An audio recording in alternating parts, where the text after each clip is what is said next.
hard work of a team here with TCLC. We obtained a grant, and we were able to get the GoToMeeting funding and the equipment to support it. So some of our TCLC interest groups and webinars have already been held using this equipment. So we think that this is a good step in a very good direction for this. So what we'll do is we'll quickly introduce us, just for the record. Okay, I'm going to give the webcam a try and see if this works. I'd like to test it out. Don't be shocked, Michael. You haven't seen me in a while. They can see us. Okay. Hi. Hey. Hey. I'm Melissa Jen. I'm from Wilmington University. And I'm Susan Tesouris from Widener University. And and here's I'm Brendan Brendan from Rosemont. And we have Anne down at the end. Observing. Observing. So we're going to switch over to show you a screen. We hope to cover a few items today at this meeting. We're going to talk a little bit, very briefly, about a new product we're using at Widener University called Zoom. It's very similar to GoToMeeting. We recently had GoToMeeting, and the university picked up on Zoom, and I'll just show you briefly what the landing page looks like. Then we're going to talk about focus groups, upgrading to LibGuides CMS, a little bit about outreach that some of us are doing on our campuses, and a question about volunteers if you have them at your university. And of course, at any time, open it up to suggestions or comments about things you're doing at your university are more than welcome. So just, you can either enter in the chat or speak up, but we'll get started now. We're sharing our screen. You should be able to see, let me see this. Waiting for the next screen. I'm hoping you can see this. Should be able to see this. Okay. Yeah, I can see it. Oh, good. Excellent. Okay. I'm going to sign in here. We have a standard login screen here. Hold on. Oh, my gosh. Should have done this ahead of time.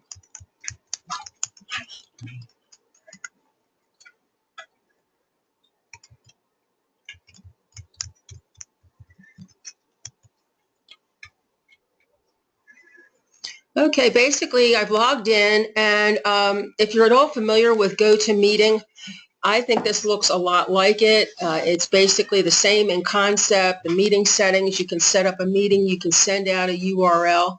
We're starting to use it. Some of my colleagues have already used it. The university itself is using it so that we can join in town hall meetings from both our Harrisburg and our Delaware campuses.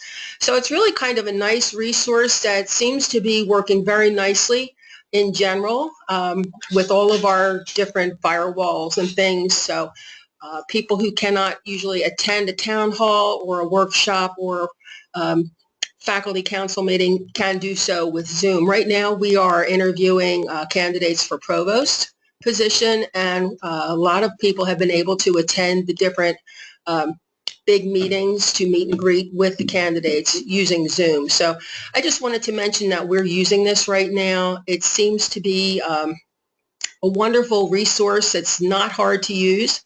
I'm hoping to incorporate it in I'm embedded in several courses, so I would like to really actively start to use this more than I have. So I'm going to just exit out of here because we have quite a few items to check to show you and share with you today. So I'm going to close my screen for a bit, and I'm going to open this up for you in case you want to do something here. So I'll share the screen again. I'm going to turn this over right now. Does anybody, Michael, are you using anything like Zoom or GoToMeeting at St. Joe's? No, but I saw an email from my supervisor. There's going to be some Zoom training for the library staff soon. Okay. We can test it out with each other one day. This will be good. I want to mention that we have another person who has just joined us. We have Nancy Nitzberg, Grants College. In case you couldn't hear her, as Nancy Nitzberg from Grants College. So welcome, Nancy. Nancy regularly attends these meetings, so it's good to see you, Nancy. We are live and we're recording it. So I'm turning it over to Melissa right now. Okay. So I just wanted to follow up on something that I had brought up last year. We were doing a focus group at Wilmington University. We wanted to do the focus group to find out how students were using our Discovery service. We had had Discovery for almost 2 years and had not had an opportunity to do any feedback with students on any type of scale other than just incidental comments and things that came in through chat or in reference questions. So we wanted to do a focus group activity rather, and it was the first one we had ever done. So I was a little nervous about organizing it, but it turned out okay. And I just wanted to report about it since I had mentioned it last year. So the way the focus group progressed was first we did a survey to gather interest on people who wanted to be part of the focus group. We included that survey along with a yearly survey that we do through the library. So it was just one of the questions in the normal library survey that we do, asking them if they would be interested in participating in a focus group. We really didn't say what the focus group was about at that point. Then a couple of months later, we contacted the students who said they were interested in being part of the focus group again through email, explained to them that we were going to do a focus group on Discovery. And we told them, it's okay if you haven't used Discovery before. We have the search box right on the library homepage, but you would be surprised some students have not tried it out yet. So we had a mixed bag. We tried to choose undergrad, grad. Some people had used Discovery, some people who hadn't, and just an assortment of different degree majors too as well. So we didn't want to get all technology students or all behavioral science students. We wanted a nice mix. And the first thing we did was we had a date in mind when we wanted to do it. We picked a reading week to do it, which is like a break in classes, so there shouldn't be a lot of stress for having to get any work done as far as their classes. I used SurveyMonkey to figure out a good day and time when they could come together, because that was a challenge, finding a day, finding a time when students could all come together. And we had about 20 students who wanted to be part of this focus group, and that's really too many for an ideal focus group. You want to get about 6 to 8. That's according to the research that I did. They said 20 was too many.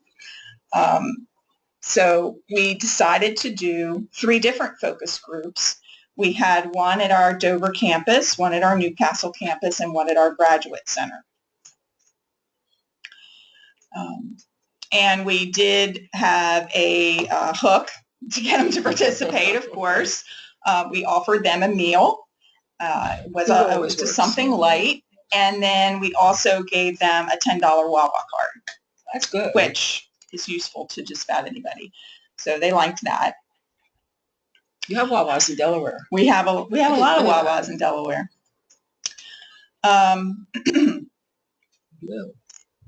So we didn't tell them too much about what they were going to be doing as far as the focus group. We did tell them about it was about Discovery.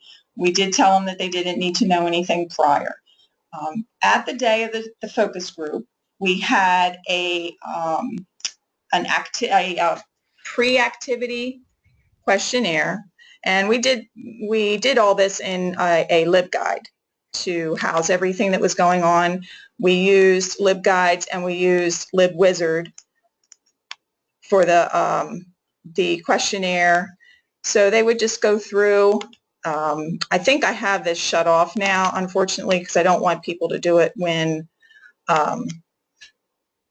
it's over. Now there's not. Question.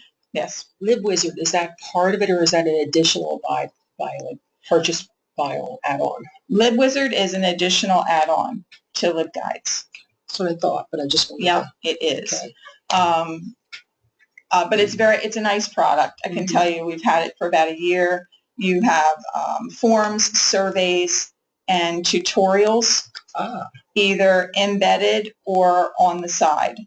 Excellent. So I if like you this. see like this one on this page where the actual activity was, this is like an embedded tutorial, and this might, yeah, okay, it did work. I couldn't remember if I shut it off or not. I'm sorry. So what they would do is we had questions for them. We would have them search in Discovery. The pre-questionnaire was asking them questions like, what's your major? What level are you in? Are you a freshman, sophomore, junior, senior? Have you used any of the library resources before? What's your confidence level of locating materials, using the library resources? And then after we asked them a few pre-activity questions to gather information, then we had them do this activity in Discovery. So it took them, with the pre-activity and the actual Discovery activity all together, it took them about a half an hour.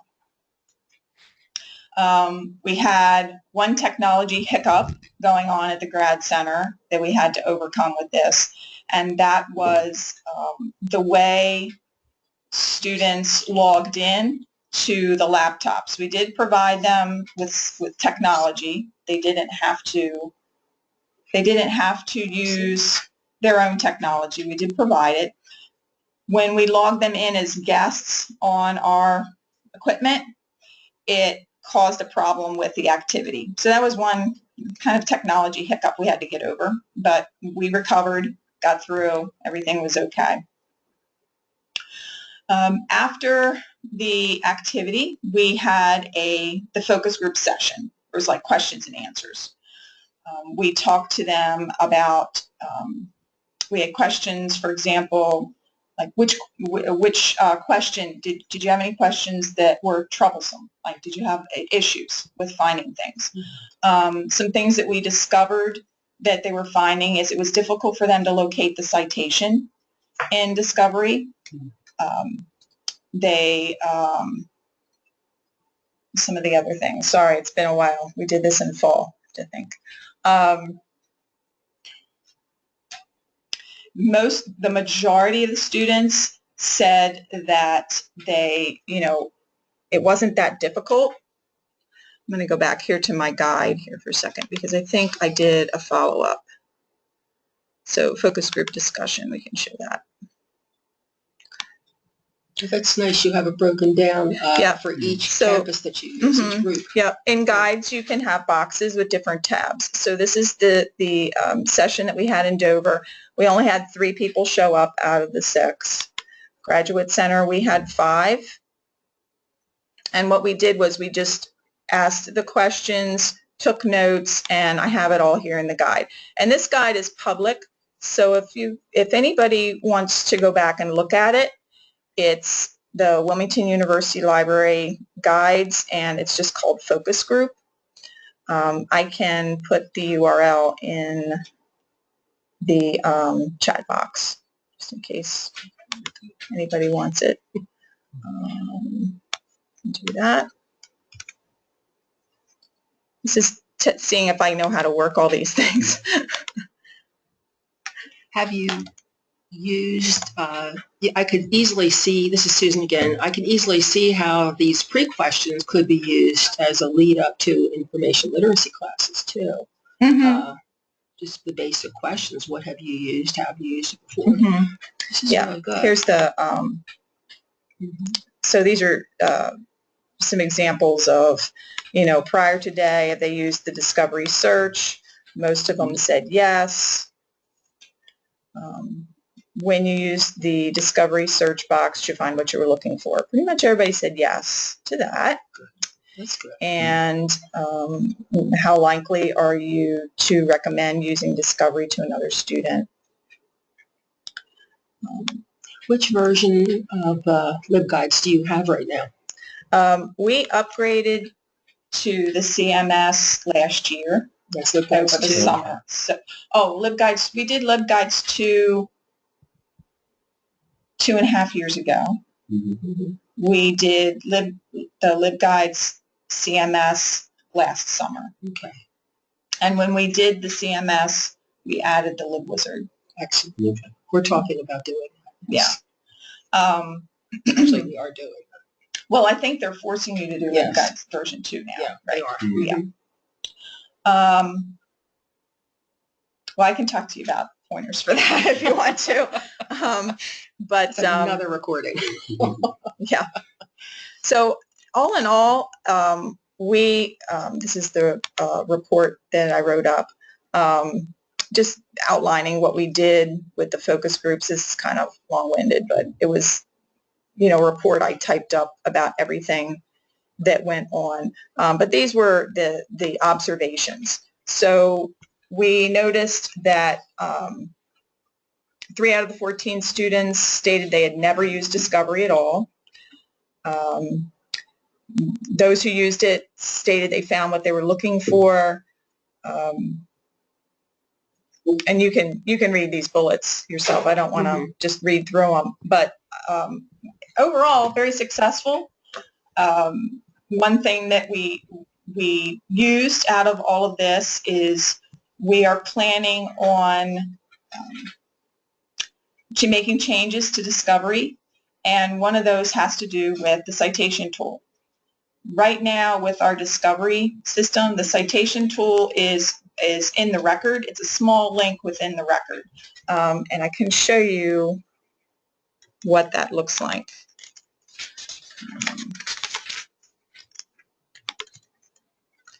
So if I just did something,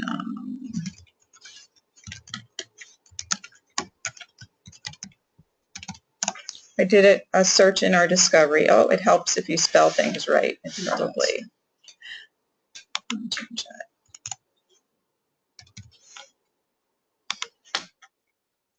And if you were looking for an article, in order to find a citation for the article, right now you have to click on the title. I want to just want an article, not a journal. Just a second. Click on a title, and then there's this little site export link at the top that'll give them a citation. Mm-hmm. This was difficult for them to locate. They couldn't figure that out. It's a little bit of a struggle. So what we're going to do is there's going to be a cite tool that's going to be a link right here. It's going to be like right away. Result. Yeah, right in the result. So it's not so buried. There was a couple other modifications we were thinking about doing, text size for things. Also, possibly some changes over here to the menu, although I think Michelle Reyes, who is our, what is her title? Gosh, technology integration something. I forget her title. But anyway, she's our guru for Discovery and the databases. And she's already made some minor modifications to the menu here based on feedback that we've gathered. So as a first attempt at focus groups, I think it went well. We learned some things. We learned that it's difficult to get students to participate. It's difficult to get them to come in all at one time. It's always helpful to offer something in return. Even with food? Even with food. Even with food. And a Wawa card. But the students who did participate enjoyed it. Excellent. Okay. They enjoyed it, and they were happy to help, and they gave us some other great ideas. Some of the grad students gave us some ideas about how to reach out to faculty for different things. So it was very worthwhile, I think, for all that participated. I think it's an excellent idea. Do you think you'll be using focus groups in the future? I think I'd be willing to do it again now that I've, gotten my feet wet and know more about how to put it together. I think it's great because you get to see the people who actually use these systems. Yes. Because we can be a little central focus. I'm not sure the word I want, but it's easier for us, and we assume they know. Right. And as talking to them, we realize almost every day that they don't know. They don't even know that we have some of these resources. Yeah. So I left one thing out that I forgot to mention that was helpful with the focus group. So when they were doing the activity, we had them logged into our computers, either laptop or PCs, and we used Blackboard Kaltura, which is a screen recording tool. We recorded them doing the activity. Oh. Okay. So we could see what they did on the screen for each question, which it took a long time to view that. Yeah. It's interesting, though, to observe their thought process at our university.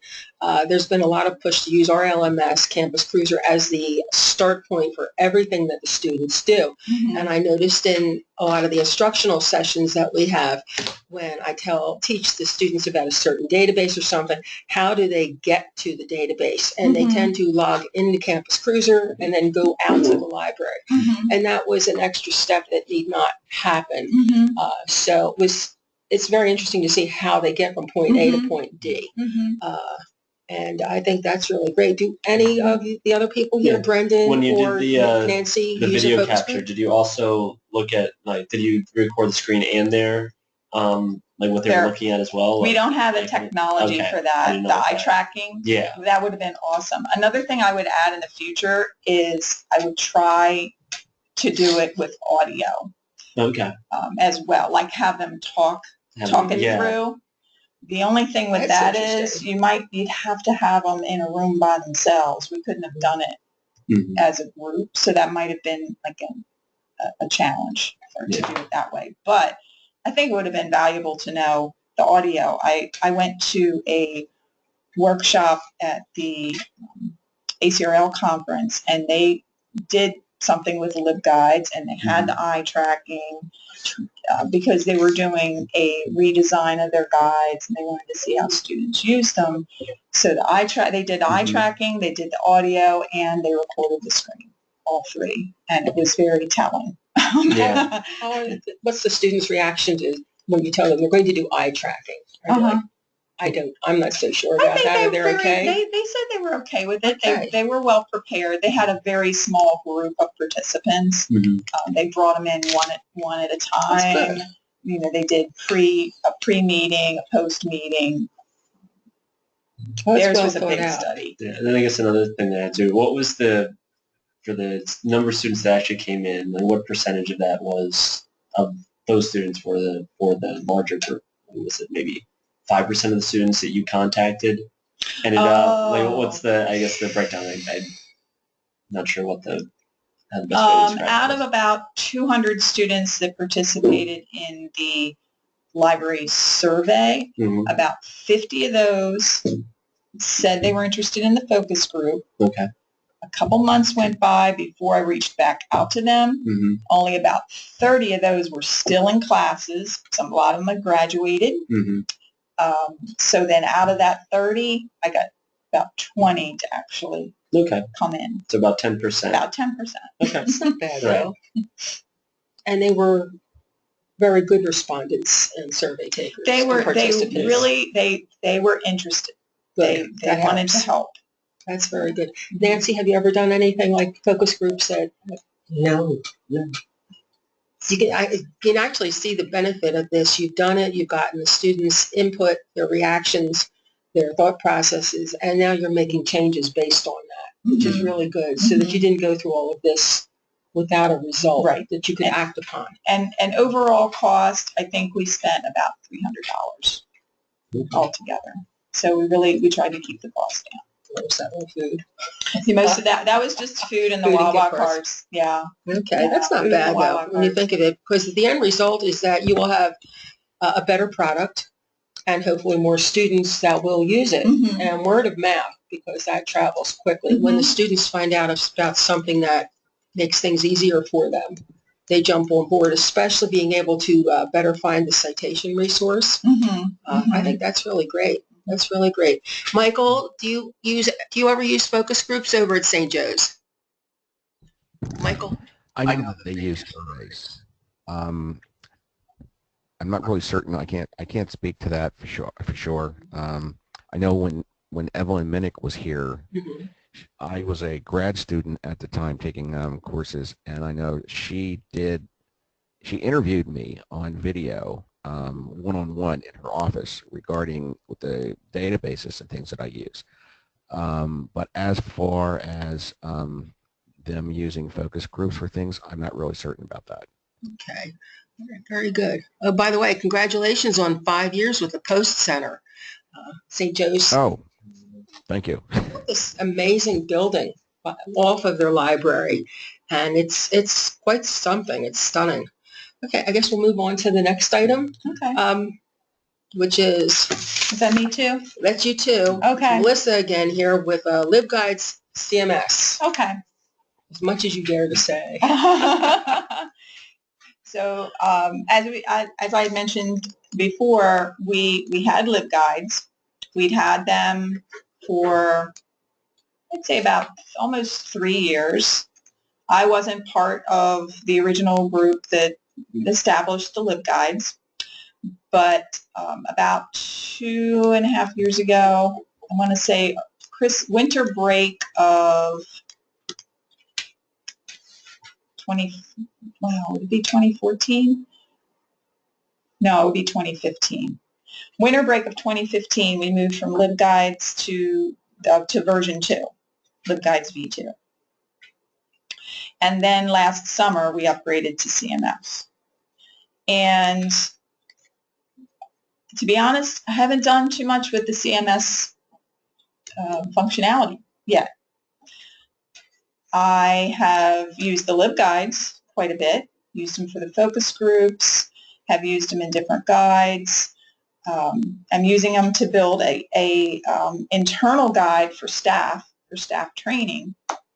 And this has brought me to a place where I've started using groups, because one of the CMS functionalities is the ability to build groups.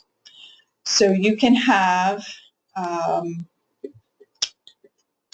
let's say, your student guides, and then you could have an internal faculty guide, an internal library staff guide, a guide just for your student workers, for example, or groups of guides for those groups. Mm-hmm. And you can make changes to those guides, and it won't affect the other guides, because with CMS, you have the ability to have these different templates. We were locked in to having all our guides look almost the same because we didn't have the CMS. So now that we have CMS, we can have these groups. So I guess my question for everyone is, do any of you have LibGuides CMS? And if you do, have you used the groups? Or do you know someone who's used the groups or anything? At Widener, we do have LibGuides, and we will be going to LibGuides CMS. Okay. That's in the works. It hasn't happened yet. But from what I've seen of it and what you're telling us now with these groups, I really love the idea, and I can't wait till we get to it. So that's where we are. Okay. And I'm excited about it, and I'm excited to see how you're using it and what the capabilities are. And I particularly like the capabilities and the functionality of LibWizard. I'm very intrigued with that. So, Michael, you have LibGuides over there at St. Joe's, don't you? Michael may or may not have. Yeah, actually, I maintain 2 guides myself. The person who actually I don't know if you remember Naomi Cohen, Yes. Susan.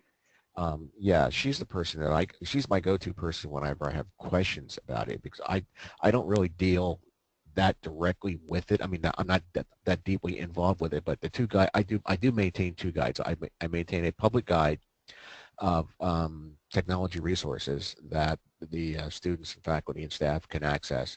And then I have another guide that's private that only me and my tech students have access to, and my supervisor, of course, for things that the public doesn't need to know about on what we do with the technology. Like login information and things like that that public should just not know about.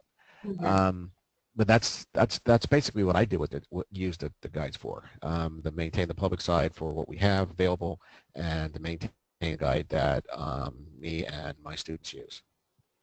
I think these are just additional points and reasons why I really like LibGuides, because you can have, especially the public and private side, but you can see the different ways that people are using them, and that the public guides are actually open access to everyone. And I'm noticing that more and more people, if they find a good guide from another institution, you can contact them, ask them, do you mind if we use it? And everybody's always, sure, please do. And it's like, why reinvent the wheel?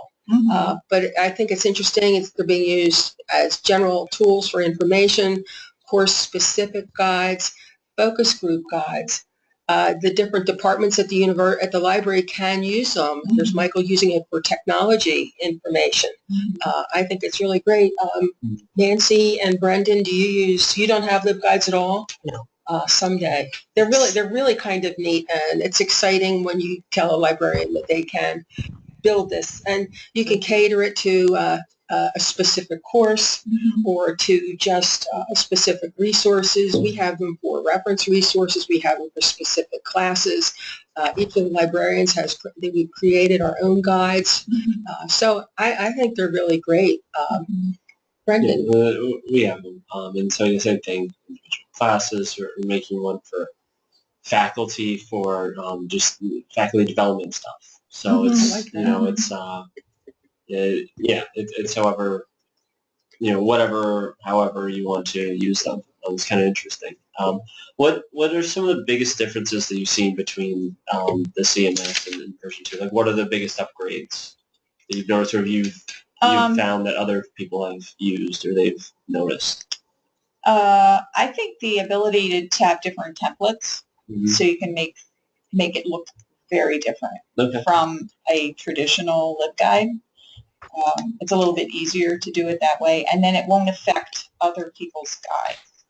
So, for example, if I wanted a guide that had all different colors for some reason, or different font sizes, and maybe I didn't want a search box, or I didn't want breadcrumbs, or I wanted a custom footer, all those things, I could change the settings, do a little bit of code work, and my guide would look the way I wanted it to, but it wouldn't affect anybody else's because I could have my own template. Because, say, like when you're a focus group guide, you may not want all that other stuff there. Right.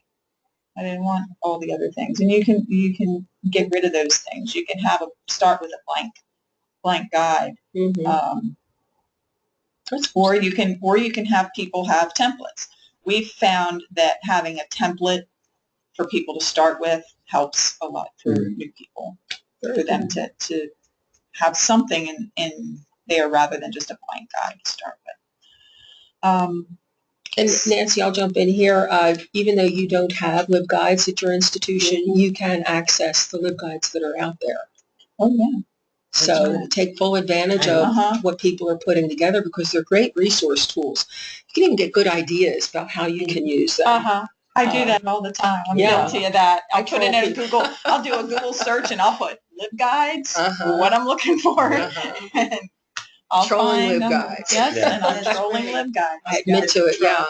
So don't think just because you don't have it, you do have it. You can't create them, but you do have access to them. Yeah, and like you said, that everyone that I've contacted that has similar guides or want to use content, they're more than willing to share and let you use. Yes. And in fact, some of them, I think, Cornell actually posts their fair use rights and Well, you know, that's good. uses things right on the guide Mhm, themselves. So it mhm. just basically tells Yeah. you, just do this, and you can use it however you want. Yeah, that's So a good you don't idea even have to too. contact them. So it's you know, more and more I think Mhm. institutions are doing that, which is great. Yeah. And the It's- databases still use guides too. Like Procrest uses LibGuides. Really? Credo uses LibGuides and what their guides are all about is how to better use their products. Mm-hmm. That's good. It's But nice. they It's a tool. allow sharing. Mhm. You know, you can embed their guides into your guides. Excellent. And This link is them. really good. Mhm. I'm excited about this. Mhm. I guess we'll Michael, did you have any questions or anything about the LibGuides CMS? No, not at this time. Okay. I don't want to put you on the spot because I know you did say that you might have to step out of your office. So if I ask a question and you stepped out, we understand. I have one. Oh, I will send you a chat notice way before I step out. Okay. All right. I have one Yes. more question. Have you looked at your tracking or your statistics about how students have used the guides yet or done any kind No, of we're redesign? a little bit late to the version 2. Okay. We've done that for version 1. Okay. And it's been helpful. But I don't know, are there any new features or any new statistics that have been taken, you know, that they take into account for version 2? With CMS, you can be a little bit more granular about Okay. things like what URL they came from to Okay. get to the guide Okay. and what pages they went to within the guide Mm-hmm. following the first one. I'm going to be working on some redesign of our guides over the summer, so that's why I asked that question. Okay. We're noticing some things like students are looking for articles using the search box in the guide, when all that does is really search the guides. It doesn't search the library databases. They see a search box and they go, oh, search box. It's just, they think it's the Yeah. same thing. Yeah. You can understand that. So, yeah. Yeah. Oh, yeah. But you, looking at the statistics, that's how I Yeah, sure. determined they were doing that. Okay. Interesting. Interesting. Okay. Cool. Thank Very you. good. Keep in mind, you know, like you can always contact us if you have a question or you think of something after the meeting is over. Shoot us an email. We'll get back to you and we can share that information. Great. Okay. Mhm. I guess we'll move on to a little bit of outreach, how some of us are doing that at our different institutions. This past fall, one of my liaison duties, I liaise to 4 departments at the university, and one of the departments is the continuing studies group of students. Those are the returning adult learners, and within that department there are several different groups. There are the traditional come to the campus, take the classes on campus, the returning adult learners. We also have a group of online students. They take most of their courses online. But there's a group that we used to have, that we still have. It's the OLLI group. It's the Osher Lifelong Learning Institute. And this was set up by the university several years ago. Up until recently, they were housed out at our Exton campus. They're now down on the main campus. And these are older adult learners. They're usually in their late 50s and on up. They come to campus for a variety of courses that are offered that are really fascinating, from the history of the Civil War, politics, art, anything you can think of. The professors, a lot of them are retired professors, and most of the courses for the OLLI students are taught on the main campus now. Some of the classes are still offered out at some different local settings out on, I'd say, the Chester County area, out by Exton. But at one of the open houses that they had this past fall, as their liaison, I attended, and one of the students approached me and said, have you ever done a book club? I thought, well, that could be fun. And it's a way to do outreach to a specific group of students. And I thought about it, and I said, what would you like me to do? And they said, you could facilitate it for us if you want. So we started it up. We started it up in the late fall. Our group is still small, but it's growing. We just finished our 5th book. We do a variety of different kinds of books. We started out with The Curious Incident of the Dog in the Nighttime. moved on to, oh, I'm going to forget them all now. We did that one, and then I had to throw a Western in there. I had never read a Western, but a few years back, I read True Grit. That is an amazing book. You don't have to like Westerns or not. That book is amazing. And we're trying to lure in the different interests of these senior citizens.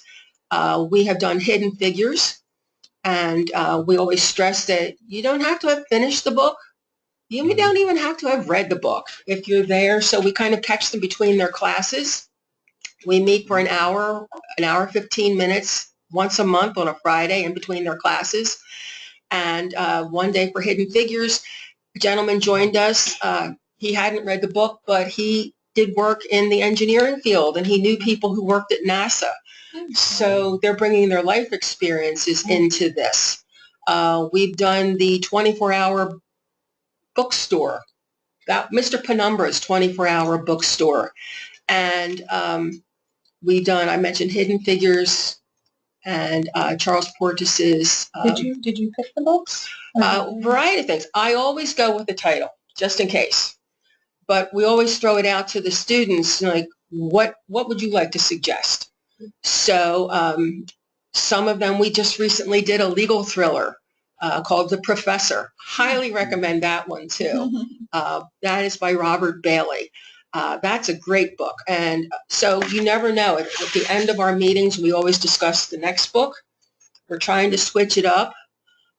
We've even chosen our next work. At first, do we want to continue in the summer? And we decided we're going to skip May, but we're going to meet in June. And in June, we'll decide if we want to meet in July. And then we'll start it up again in the fall. Right now, the students, the OLLI students are enjoying it. I have to admit, I love this. This has been a great way to reach out to the students in a different way. I love to read, so I don't know if any of you have done book clubs with your students at your institutions. And I apologize. I keep talking to the computer. I'm new to this. We do have excuse me, like a student-run book club. Okay. That's sort of loosely affiliated with the library, but they kind of do their own thing. It's not really connected to us. And then actually the person who they contacted isn't even it's Kathleen Dean. So technically yes, but we're not. I can't say that we're that involved in it. We really try to rope students in, or we look at sort of the newest books that we have. Or something. Like, we don't really do anything or incorporate library programming into it, but technically we do. Anybody else?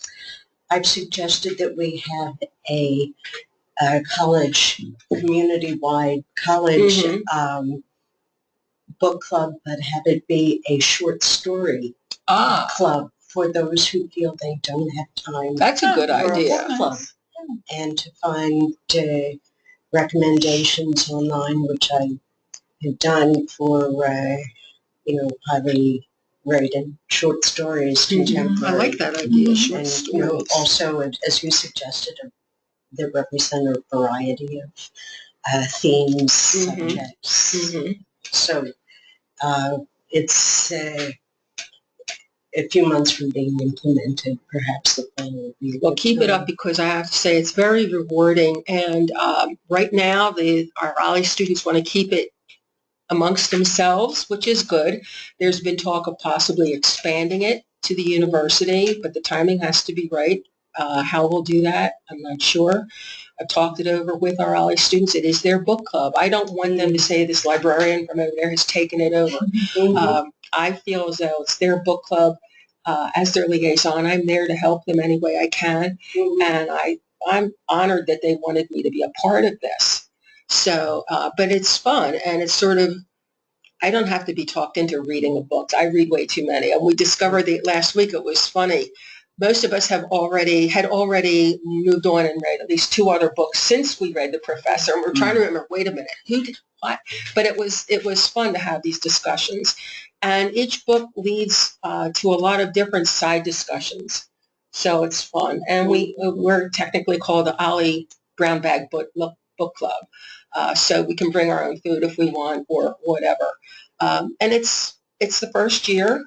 but we've done 5 books, so something's That's working. very good. So, you know, you never know where that outreach is going to come from. As I said, I went to, as the liaison librarian, to several of the open houses they had when they moved Ollie to the main campus. And it was at one of these open houses that a student approached me. So you never know. Michael, do you do book clubs over there? I'm not sure. May have stepped out. But, you know, there are other methods of doing outreach. We offer several workshops on our campus. Right now, 2 of my librarian colleagues, they've been offering a series of APA workshops that are well attended. The sessions that they have done both face-to-face in our classroom or online, they've offered it. Get a lot of positive response regarding the, you know, especially since students go into a panic about citation. So they go over the basics of it, and these 2 colleagues are just amazing with citation. Their skills are scary.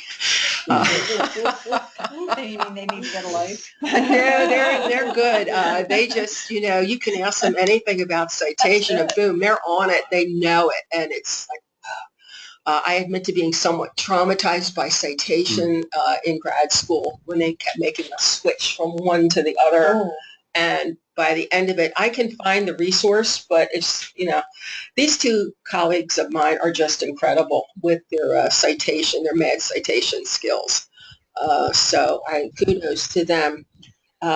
There's a few other workshops that are in the process, so I'm looking forward to that. And just recently, by attending something, I found out about another potential opportunity for a workshop that is in the works. I can't stress enough, as a liaison librarian, I don't know if you have faculty status on your campus, but whether you do or not, attend all the meetings you're supposed to attend. You never know where that idea will come to you, where you'll hear that somebody's doing something and you see. We're always trying to promote the library. So how can the library fit in with this? Is the library part of it? It can be a small part of it, but it's a part of it. Because with budget cuts and everything, we have to often prove the value that we can add to the student's experience, to the faculty members' experience. And I think it's really important to PR what we can do, how we can help you, because sometimes people don't think, oh, I didn't know.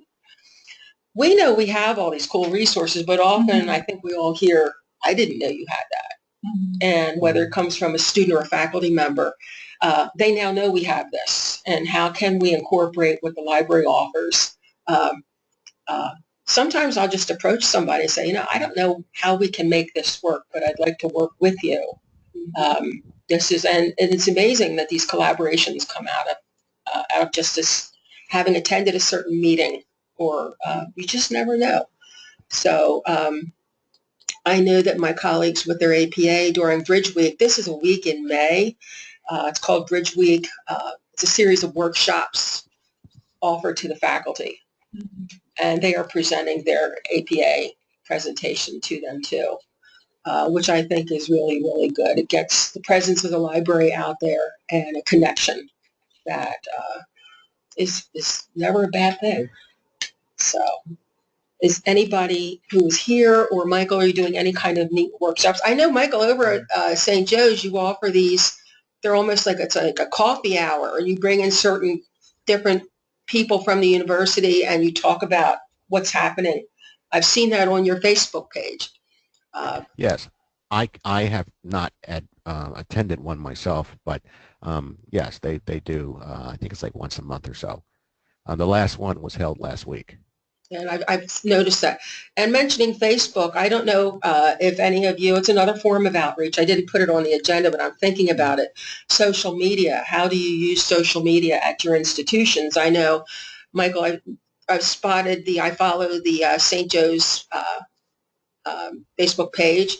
I actually administer the Facebook page for Widener's for the Wolfram Library, and I have fun doing that. I know we have we have some Twitter feeds, and we have other things going on at the university and at the library. How are you all using social media? Because that is a form of outreach to your students. Stephanie Riley. Oh, I'm sorry. Go ahead. Yeah. Okay, Nancy. Okay. The Tubman Library at Gratz College has a Facebook page and also Twitter account, and I usually use Facebook, but I will also use Twitter depending on the subject Mm-hmm. of the message. And every week I put the library hours on Facebook at 8 a.m. Monday morning for the week. Mm-hmm. And I note anything special going on at the top, like a new exhibition or a library event or the book sale, which is perpetual. So it's, and I try to add a picture because that seems to get the most response Pictures. from people. Definitely photos.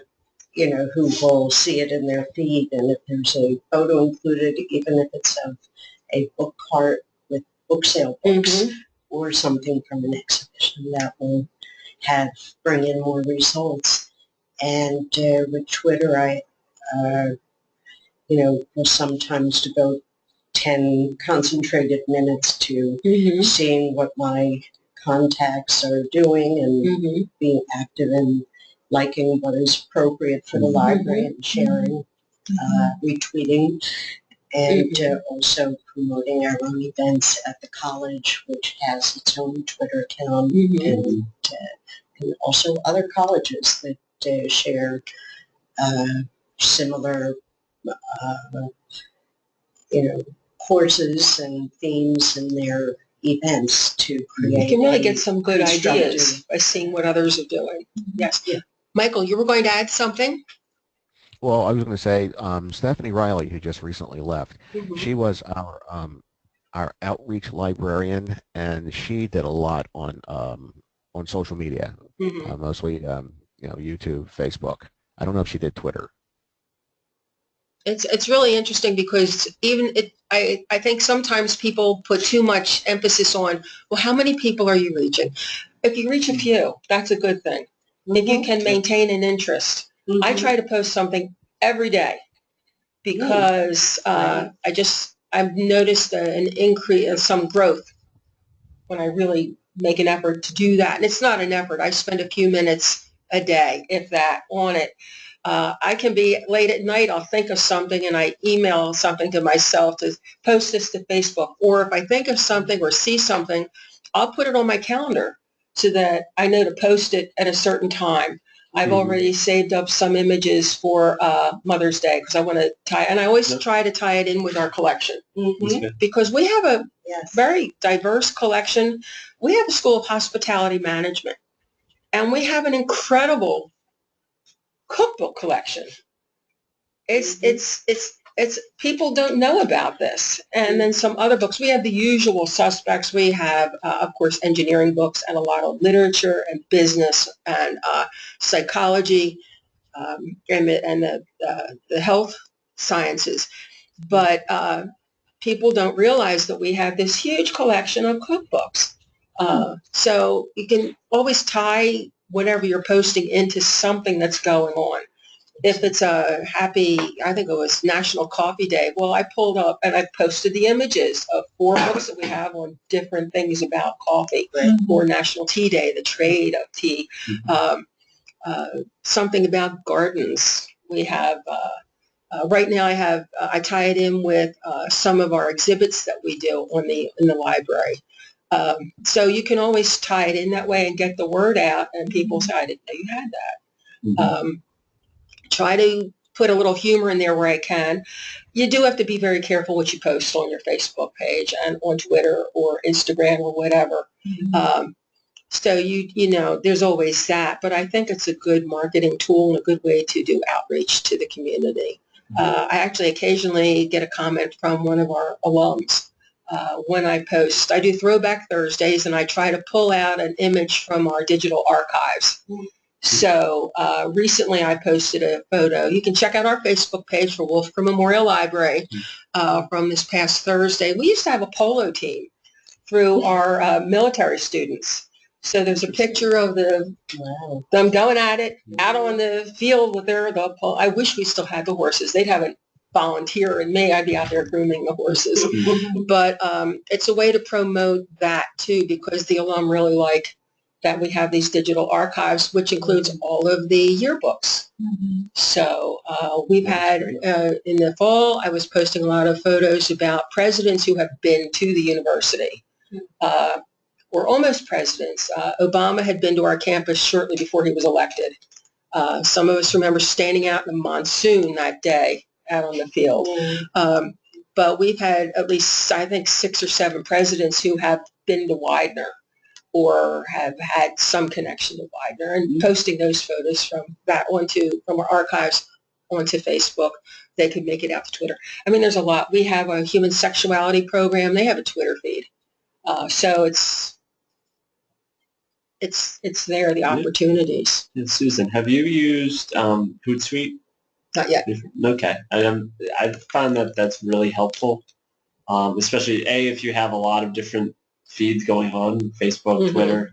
I mean, kind of organize it. And it's also great for scheduling things. So like you said, you have some ideas for Mother's Day. What you can do is you can go ahead, you have that idea, you make the post, and then you can just schedule it, and then it'll go out. And I you think don't that's have to a great worry idea. about that. But I like to, I have the idea, and by the time the day comes, I might have changed my mind. That's true, but you can go in and you can know. even start it or put some of the, That's like true. the image That's on true. there or whatever you want to do, and then you can go in and change it and edit it later. But it's great for that. Like I said, if you have multiple feeds, you can send posts to both Facebook and Twitter. You can send separate posts. The only thing that's interesting, it does include Instagram, but you have to approve it on Instagram, which means you have to actually have your device on you. So unlike Facebook and Twitter, where it'll automatically post, Instagram, you actually have to have it. So if you're posting something on the weekend and you don't check on the weekend, then it's kind of pointless. It's not going to go up. But it is great for, things on the weekend when you're not there, or if you're going away to, workshop, you're not going to be there that day. That's you're on good to vacation, you can do that. So I've found that, and it's great because it's free. You don't pay for it. Free is good. So it's something that's really helpful. And, whether you're planning something a month out or you just want to have something to go out later that day, you can do that. It's also a good resource for outreach.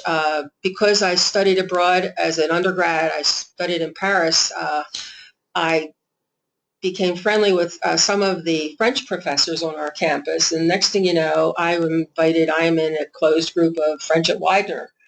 So it's a way to reach out to the French students and those professors through their Facebook page. And recently, the one professor said, "Can you post the library hours for finals on their Facebook page?"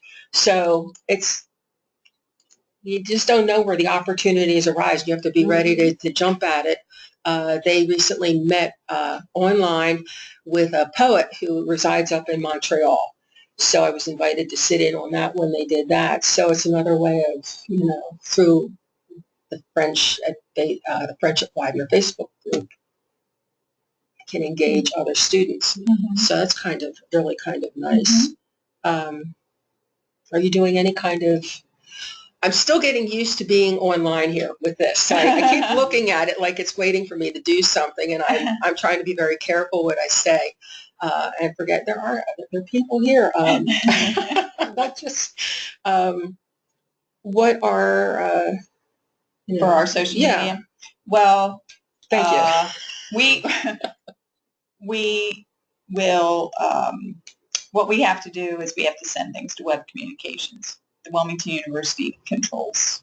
The web communication department controls what's posted to Facebook and Twitter. The library is not able to have that. That is restricted. Yeah. It really is, because so you have to think ahead, several days ahead. They won't let us do a lot. For example, I think we did National Library. We did some for National Library Week. We'll probably be allowed to do something next week when summer hours start. We might be able to have a link to our summer hours. Maybe, maybe not. So it depends on whether they approve it. That's a shame, because I found that the more you post on there, the more people have a tendency to follow you. And sometimes they post things about the library without asking us first.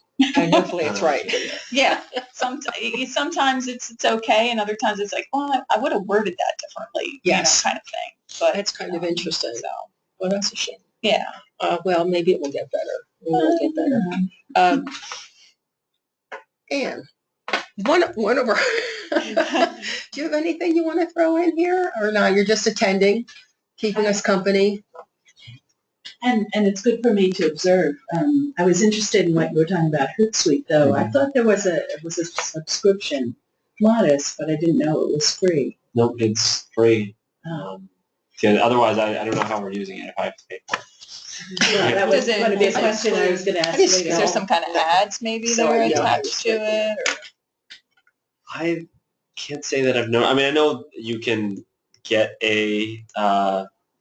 there's a subscription option, and I think there's additional features.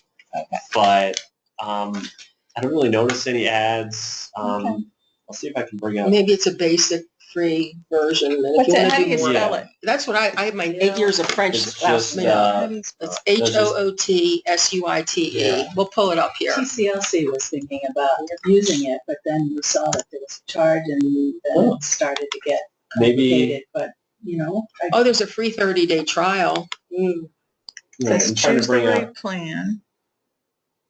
It's a free trial. Compare plans.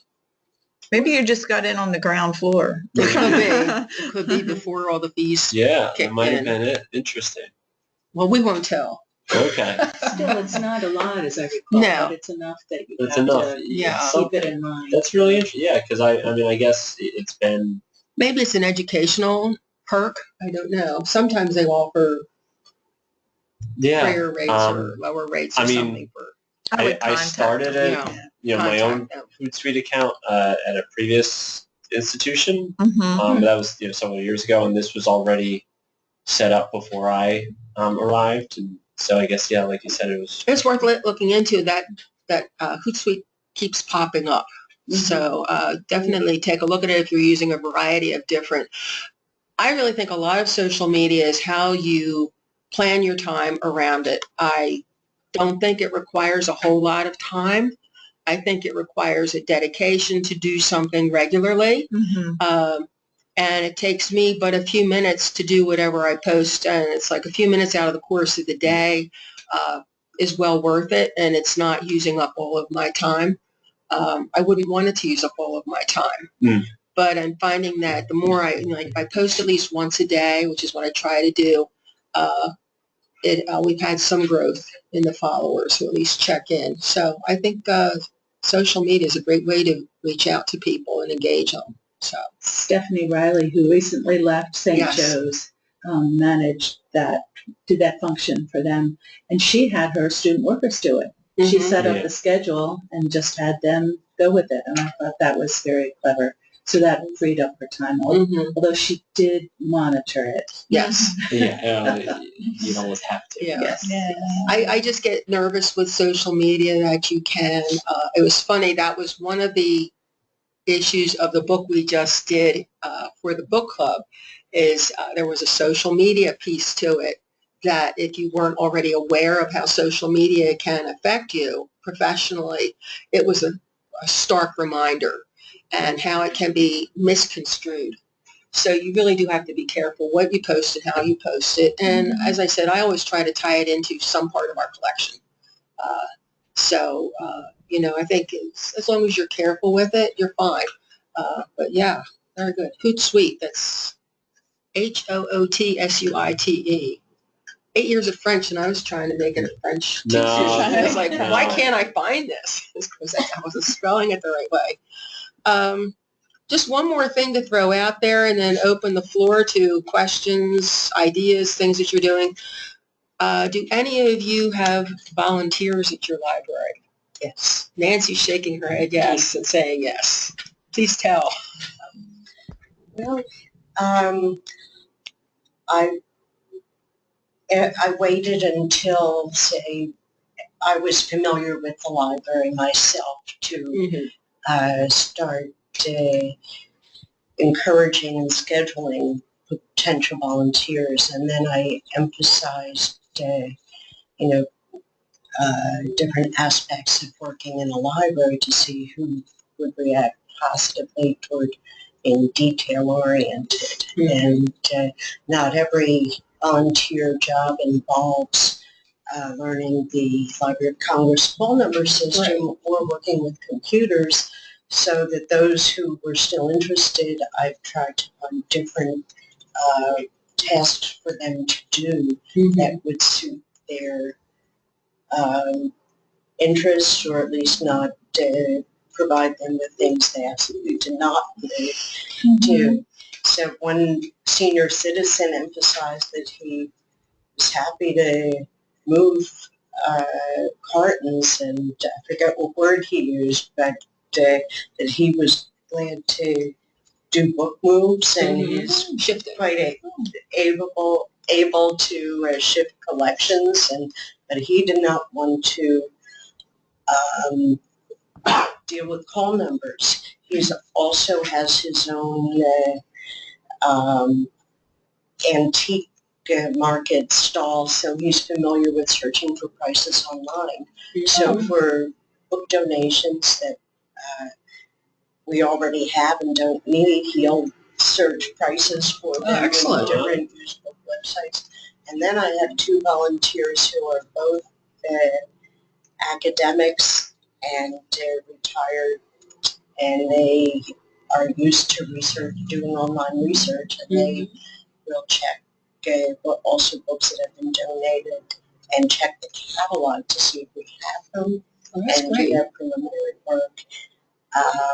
And then I have a graduate of our college who's looking for a full-time job, but in the meantime he's an hourly employee, not quite a volunteer, but he is working on reorganizing the reference collection and shelf reading, finding books that should be in it. He has noticed some glitches in some call numbers that were done years ago, and some inconsistencies that have been really good. He's someone who's very attuned to the collection and wants a career perhaps in the library.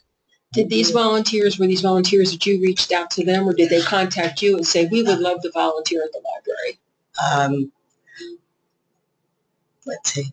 One I reached out to, I knew of her very precise nature, her academic credentials, and that she was retired, and it was over the course of a year that she eventually was able to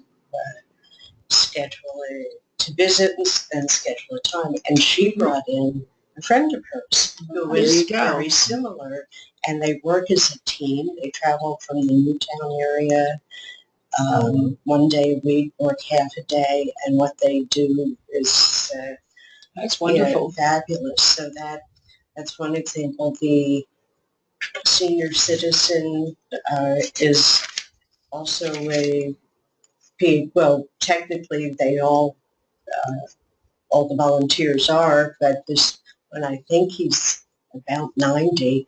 He has a PhD also, and he's the father of one of my colleagues in another department in the college, and he's been a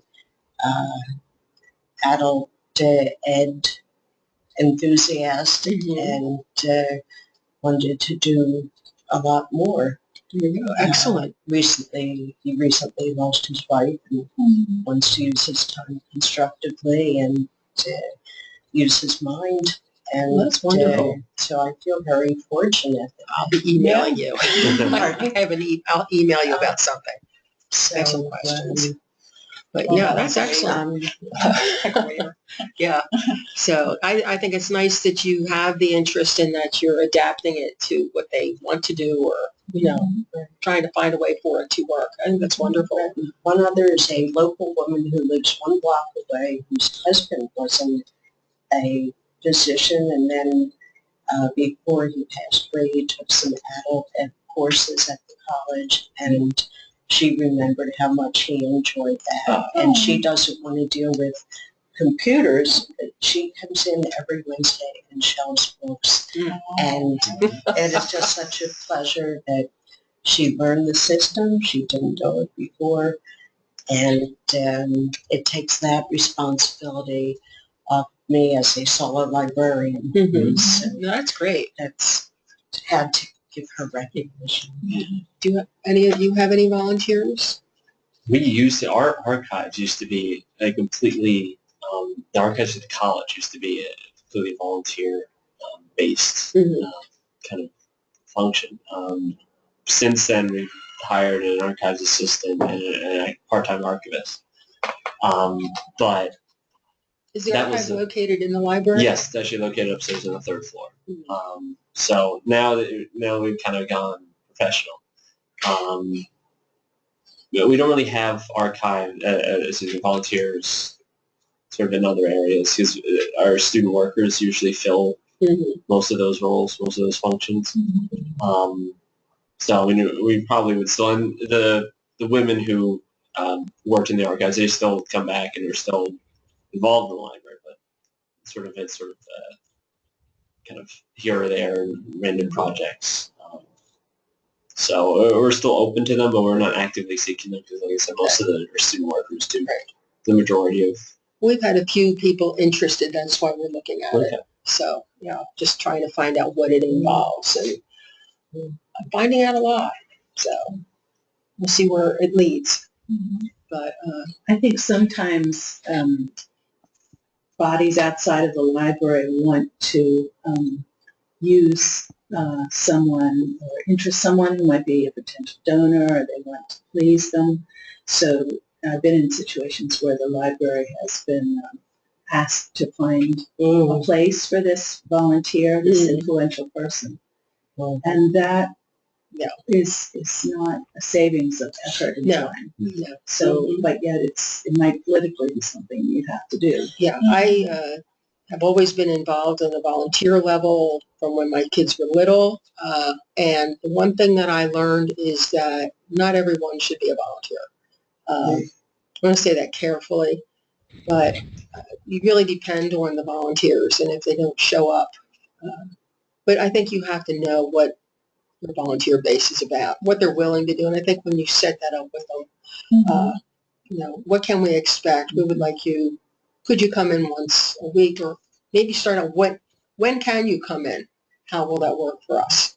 When you get into the politics, I don't know what to tell you there, because that could be challenging. Very challenging. But anyway, so that's good. Does anybody either online or in the room have anything they want to tell us about what they're doing regarding e-learning technology or outreach? Well, for outreach, I try to send a new acquisitions email to the college community. And if it's not every month, it might be every 2 months, depending on how much time I have. But as I catalog books, I keep a list of them on a Word document, whole number order with a description of them. And then at the end of the month, I will copy that, and I have a short list for the email and then a link to a more detailed list in case someone wants to read the subject headings and everything. That's nice.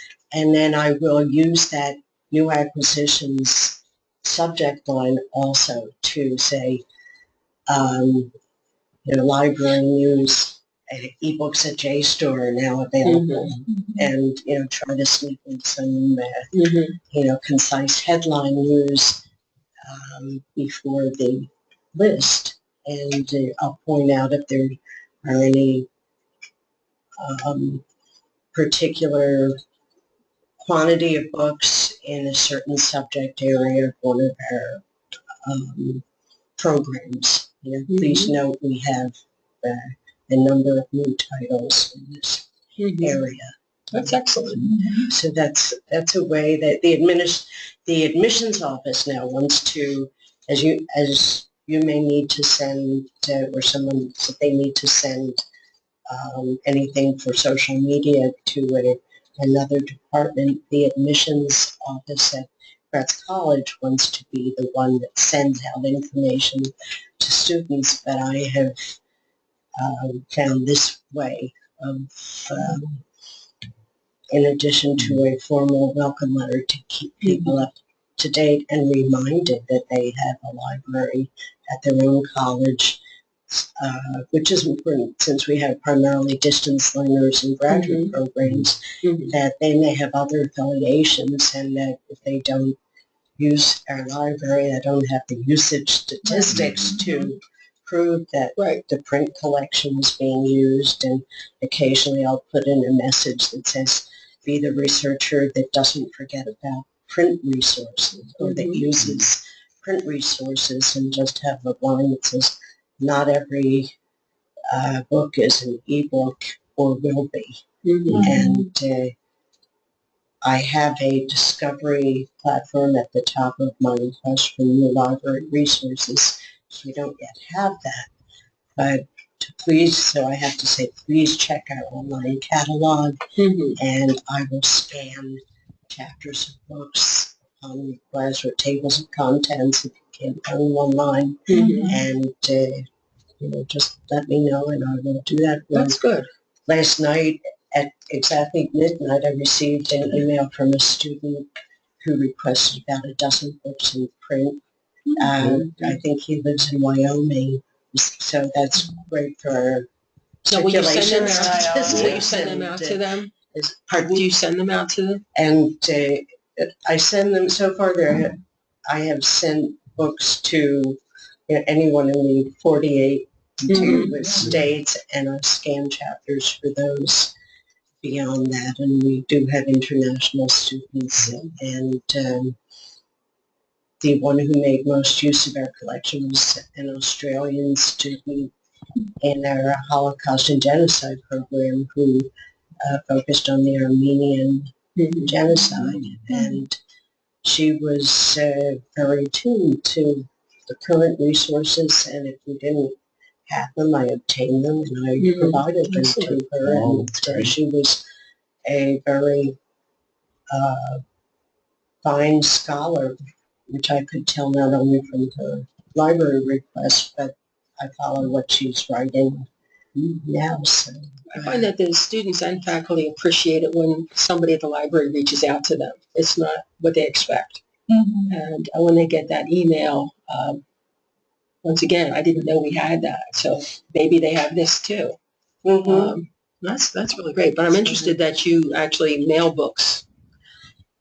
Do you cover the postage for both ways, or do you send it to them and they send it back? I send them back, and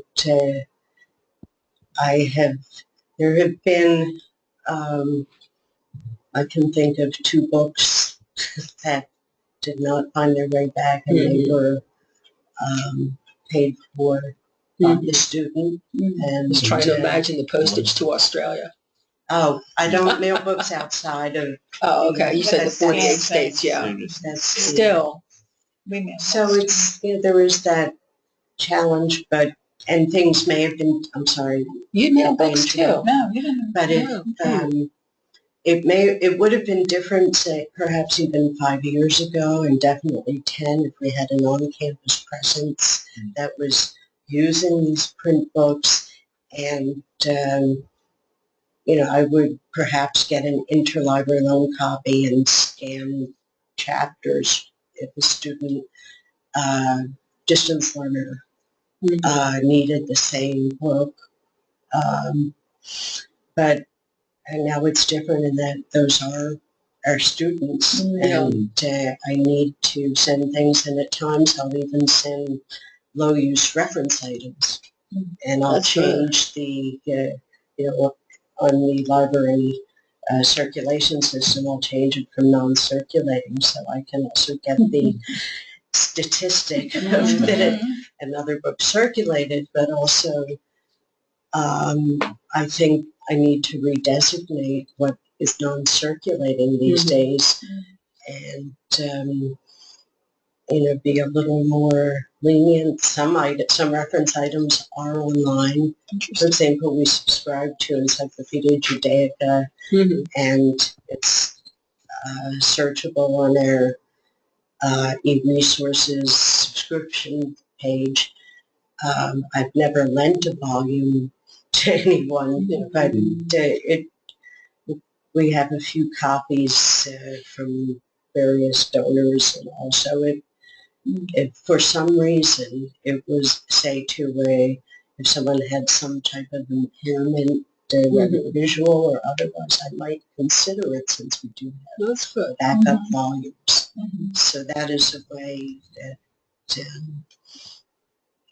I But read an article. It was very influential when I first came back to the college in 2013, and it said that any online student should have the author was writing that any online student should have the same access to materials that any on-campus student, to be fair.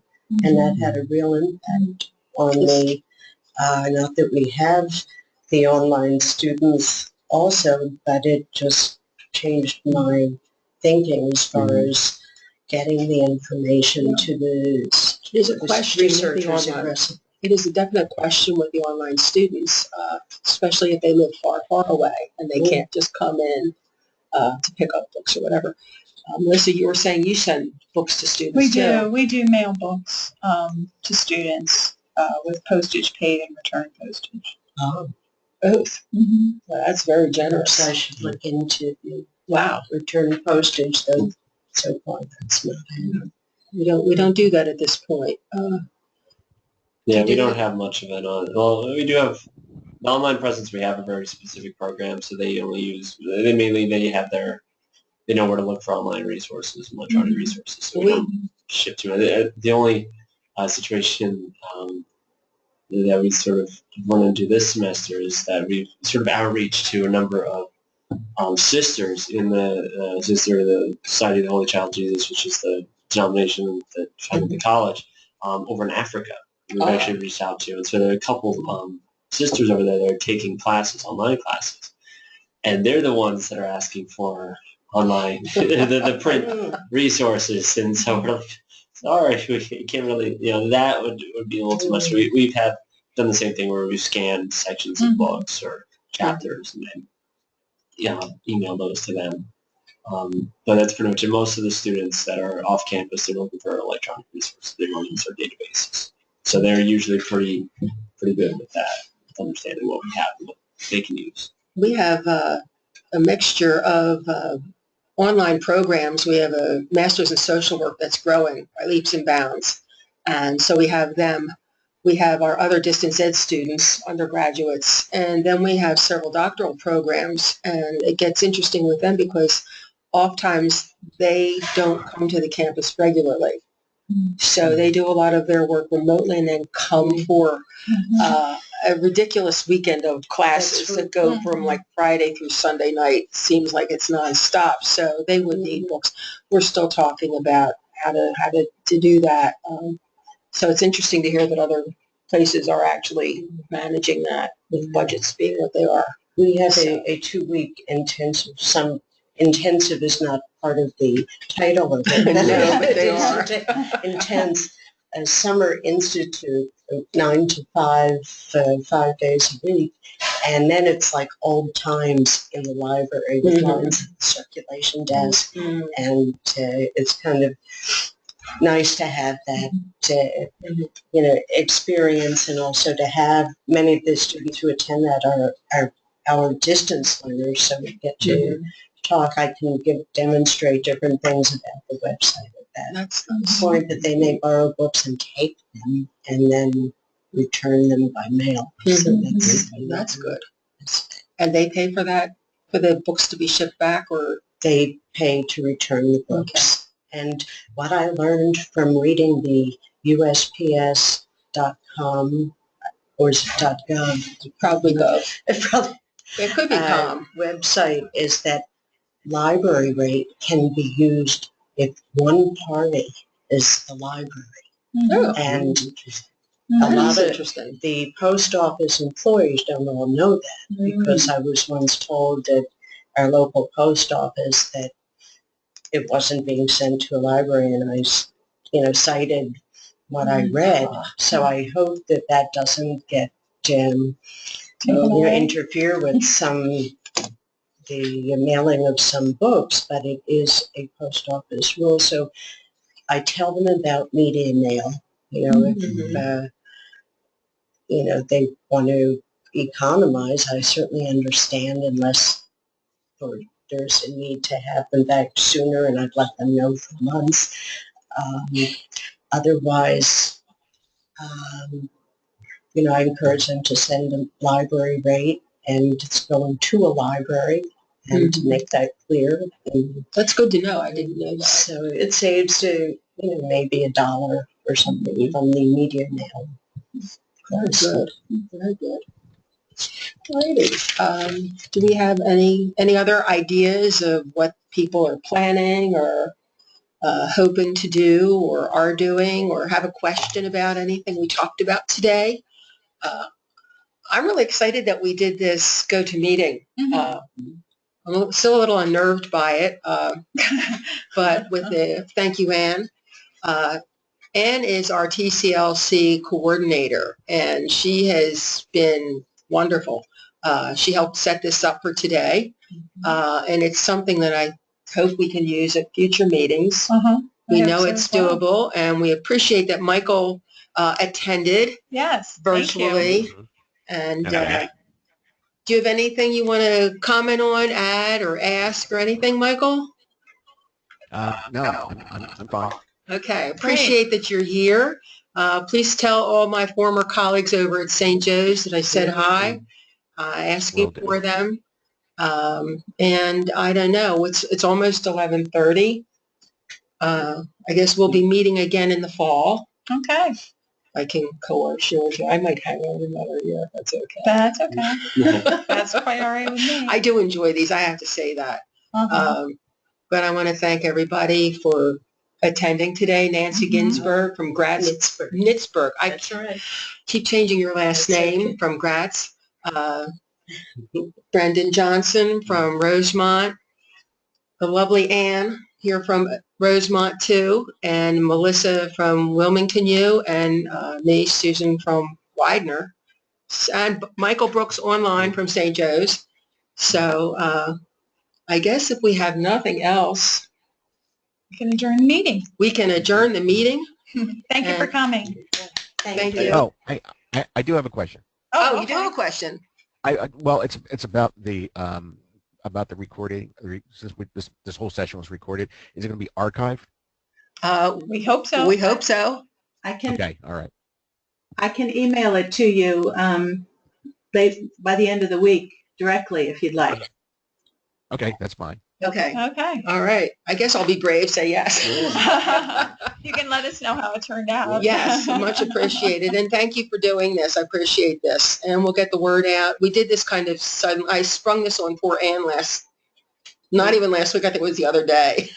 I think it was Thursday of last week. Doesn't matter. And she was very brave and did this for us. It's a group effort, as you said. So I will get used to this. This is good. I'm not afraid of it anymore. I wasn't afraid of it, but this is all being recorded, so I will be quiet. But it's good and it worked. So now we need to figure out how to end the meeting. Yes. Okay. So bye-bye all. Bye, Michael. Okay, bye-bye.